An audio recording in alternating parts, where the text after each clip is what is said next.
حدیث نمبر 4398۔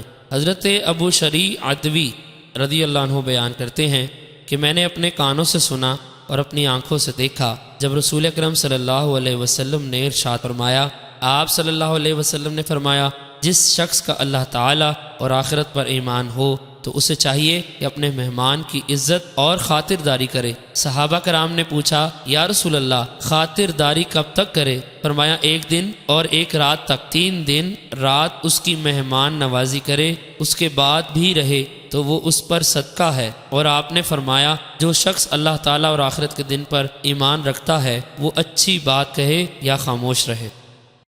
حدیث نمبر 4399۔ حضرت ابو شریع خزائی رضی اللہ عنہ بیان کرتے ہیں کہ رسول اکرم صلی اللہ علیہ وسلم نے فرمایا، ضیافت 3 دن اور جائزہ خاطر مدارت 1 دن رات ہے، اور کسی مسلمان کے لیے جائز نہیں کہ وہ اپنے مسلمان بھائی کے پاس اتنی دیر تک ٹھہرے کہ اس کو گناہ گار کر دے۔ صحابہ کرام نے عرض کیا، یا رسول اللہ صلی اللہ علیہ وسلم، وہ اسے کیسے گناہ گار کرے گا؟ فرمایا، اس کے پاس ٹھہرے اور اس کے پاس مہمان نوازی کے لیے کچھ نہ ہو۔